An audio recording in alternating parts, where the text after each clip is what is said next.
Assalamualaikum warahmatullahi wabarakatuh. Bagaimana kabarnya teman-teman? Saya harap teman-teman dalam kondisi yang sehat. Perkenalkan, saya Suci Mulia Ridana dengan NPM 230610403059 dari Fakultas Bimbingan dan Konseling Universitas Syah Kuala.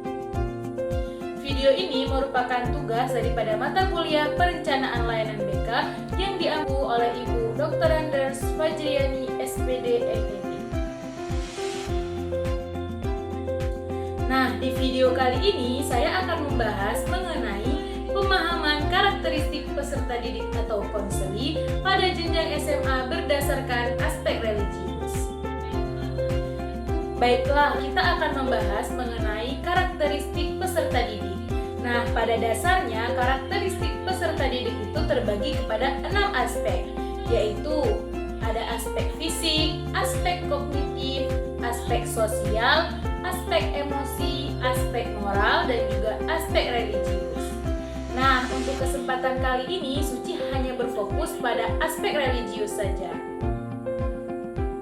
Mari kita mulai pembahasan yang pertama, yaitu karakteristik siswa SMA pada aspek religius. Nah, sekarang kita akan melihat karakteristik siswa SMA pada aspek religius. Untuk yang pertama, ada peserta didik sudah lebih matang dalam meyakini dan melakukan ibadah sesuai dengan aturan agamanya. Jadi di sini siswa ataupun konseli itu sudah terbiasa, sudah mulai meyakini ibadahnya itu memang benar-benar merupakan kewajiban yang harus ia lakukan menurut agamanya masing-masing. Nah, yang kedua, ada dalam kehidupan beragama, peserta didik sudah melibatkan diri ke dalam kegiatan-kegiatan keagamaan. Jadi di sini peserta didik tidak hanya menganggap agama sebagai sebuah kepercayaannya saja, tapi ia sudah mulai ikut dalam kegiatan-kegiatan yang ada dalam agamanya. Nah, di sini contohnya misalkan sebagai kita seorang pelajar muslim. Nah, di sini kegiatan-kegiatan keagamaan seperti apa yang dapat kita ikuti, seperti ceramah-ceramah, kaji-kajian, dan lain sebagainya. Nah, yang ketiga ada peserta didik sudah dapat membedakan agama sebagai ajaran dengan manusia sebagai penganutnya. Ada yang taat dan ada yang tidak taat. Jadi di sini peserta didik itu sudah lebih mendalami arti agama bagi individunya masing-masing. Untuk yang keempat, ada kegiatan ibadah yang dilakukan bukan lagi berdasarkan dorongan semata, melainkan berdasarkan kesadaran diri untuk menjalankan perintah agama. Jadi di sini kegiatan-kegiatan ibadah itu bukan hanya seperti contohnya tuh misalkan dalam agama Islam.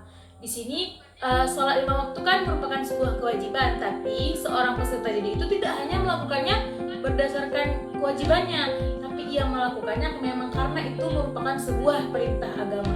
Jadi tidak hanya mesti adanya dorongan, tapi memang sudah itu menjadi kewajiban.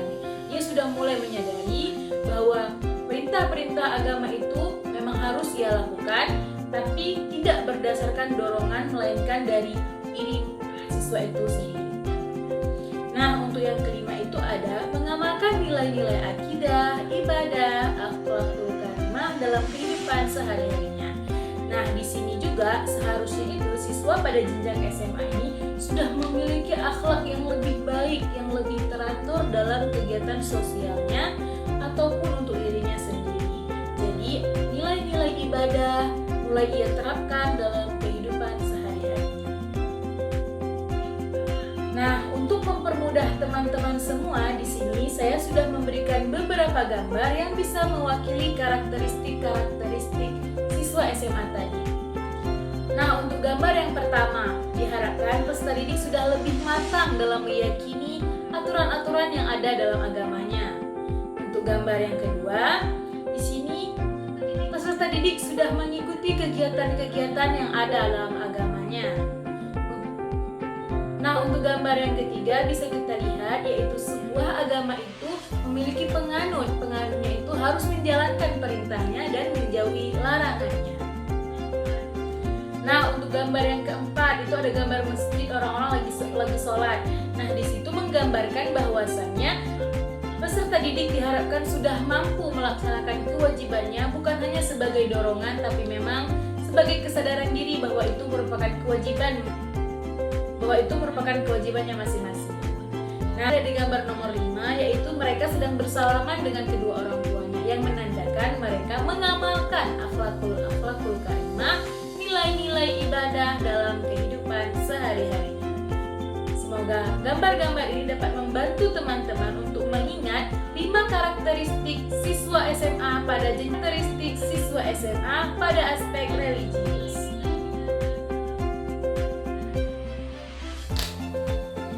Baiklah teman-teman, sekarang kita akan masuk ke pembahasan yang kedua, yaitu tugas-tugas perkembangan peserta didik atau konseling. Nah, sebenarnya tugas perkembangan itu apa sih? Tugas perkembangan adalah serangkaian tugas yang harus diselesaikan peserta didik atau konseli pada periode kehidupan atau fase perkembangan tertentu. Nah, kita ini kan terus berkembang nih teman-teman. Dalam perkembangan yang kita alami, kita memiliki tugas-tugas pada setiap tahap-tahap perkembangan kita. Nah, tugas-tugas itulah yang harus terpenuhi. Nah, di sini kita akan melihat tugas-tugas perkembangan peserta didik atau konseli pada SMA itu meliputi apa saja. Yang pertama ada mencapai perkembangan diri sebagai remaja yang beriman dan bertakwa kepada Tuhan Yang Maha Esa. Yang kedua, mengenal sistem etika dan nilai-nilai bagi pedoman hidup sebagai pribadi, anggota masyarakat, dan minat manusia. Yang ketiga, mengenal gambaran dan mengembangkan sikap tenang kehidupan mandiri secara emosional, sosial, dan ekonomi. Yang keempat ada mengembangkan pengetahuan dan keterampilan sesuai dengan kebutuhannya untuk mengikuti dan melanjutkan pelajaran atau mempersiapkan karir serta berperan dalam masyarakat. Yang kelima ada memantapkan nilai dan cara bertingkah laku yang tepat dapat diterima dalam kehidupan sosial yang lebih luas. Selanjutnya yang keenam ada mencapai pola hubungan yang baik dengan teman sebaya dalam peranannya sebagai pria atau wanita. Yang ketujuh, mempersiapkan diri, menerima dan bersikap positif serta dinamis terhadap perubahan fisik dan psikis yang terjadi pada diri sendiri untuk kehidupan yang sehat. Yang kedelapan, yaitu memiliki kemandirian perilaku ekonomis. Yang kesembilan, mengenal kemampuan, bakat, minat, serta arah kecenderungan karir dan apresiasi seni. Yang kesepuluh, mencapai kematangan dengan hubungan teman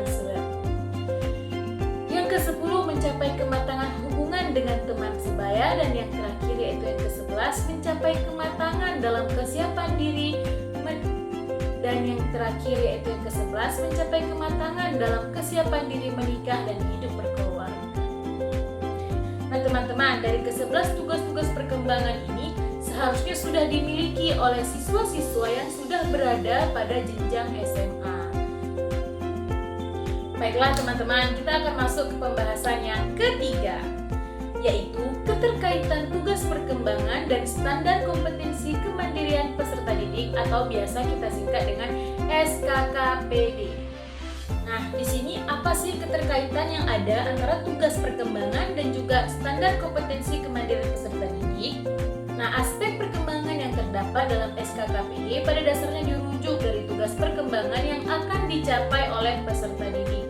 Nah, di sini ada kata dirujuk, yang mana berarti SKKPD itu merupakan rujukan ataupun berasal daripada aspek-aspek perkembangan, ataupun lebih detailnya itu berdasarkan tugas perkembangan yang sudah kita baca terlebih dahulu.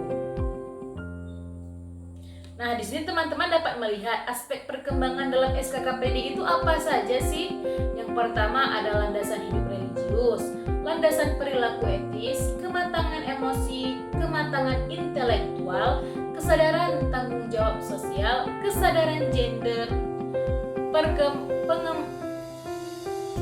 pengembangan pribadi, perilaku kewirausahaan atau kemandirian perilaku ekonomis, wawasan dan kesiapan karir, kematangan hubungan dengan teman sebaya, persiapan diri untuk menikah dan berkeluarga. Nah teman-teman, mungkin kita dapat melihat bahwa aspek perkembangan ini secara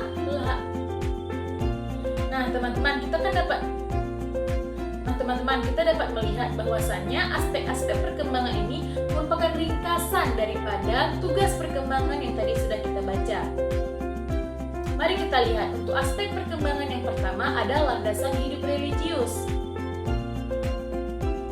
Di sini tugas perkembangan yang pertama yaitu mencapai perkembangan diri sebagai remaja yang beriman dan bertakwa kepada Tuhan Yang Maha Esa. Selanjutnya kita dapat melihat aspek perkembangan yang kedua yaitu landasan perilaku etis. Nah, di sini tugas perkembangan yang kedua yaitu mengenal sistem etika dan nilai-nilai. Di sini mengenal sistem etika dan nilai-nilai pedoman hidup sebagai pribadi, anggota masyarakat dan manusia. Nah, yang ketiga itu dari aspek perkembangan ada kematangan emosi. Dapat melihat yaitu pada tugas perkembangannya siswa harus sudah bisa mengenal gambaran dan mengembangkan sikap tentang kehidupan secara emosional, sosial dan ekonominya, dan seterusnya hingga mencapai kepada aspek yang ketujuh, dan seterusnya hingga sampai aspek yang terakhir yaitu aspek yang ke-11. Nah teman-teman, selanjutnya kita akan masuk ke pembahasan yang keempat yaitu keterkaitan capaian perkembangan peserta didik dan profil pelajar Pancasila. Nah, profil pelajar Pancasila itu apa? Profil pelajar Pancasila merupakan bentuk penerjemahan tujuan pendidikan nasional. Profil pelajar Pancasila berperan sebagai referensi utama yang mengarahkan kebijakan-kebijakan pendidikan termasuk menjadi acuan untuk para pendidik dalam membangun karakter serta kompetensi peserta didik.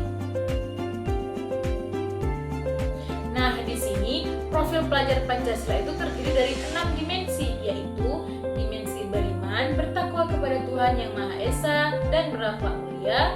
Yang kedua ada mandiri, ketiga bergotong royong, yang keempat berkebinekaan tunggal, yang keempat berkebinekaan global, yang kelima bernalar kritis, dan yang keenam yaitu kreatif. Nah, di sini yang dimaksudkan ialah setiap pelajar yang ada di Indonesia ini memiliki karakteristik seperti 6 dimensi yang sudah kita sebutkan tadi. Contohnya, setiap peserta didik diharapkan mampu dalam bergotong royong, peserta didik diharapkan mampu mandiri dalam kehidupannya, peserta didik dapat mampu beriman dan bertakwa kepada Tuhan Yang Maha Esa dan juga berakhlak mulia, dan seterusnya. Nah, di sini apa sih keterkaitan capaian perkembangan peserta didik dengan profil pelajar Pancasila? Keterkaitan profil pelajar Pancasila dan capaian hasil perkembangan yaitu memiliki tujuan yang saling menunjang atau mendukung untuk mengembangkan kompetensi dan karakter yang memungkinkan para siswa untuk menjadi warga negara yang baik, memiliki kemampuan berpikir dan kreatif, serta dapat berkontribusi pada masyarakat dan negara. Nah, di sini keterkaitannya yaitu mereka berdua ini saling membantu ataupun saling mendukung dalam menciptakan anak-anak bangsa yang memiliki kemampuan berpikir yang kritis serta kreatif dan dapat berkontribusi nantinya pada masyarakat dan negara. Nah, di sini kita dapat melihat bahwa mereka tuh memiliki tujuan yang satu. Baiklah teman-teman, jika ada kata saya yang salah tolong dimaafkan. Terima kasih. Jumpa lagi. Wassalamualaikum warahmatullahi wabarakatuh.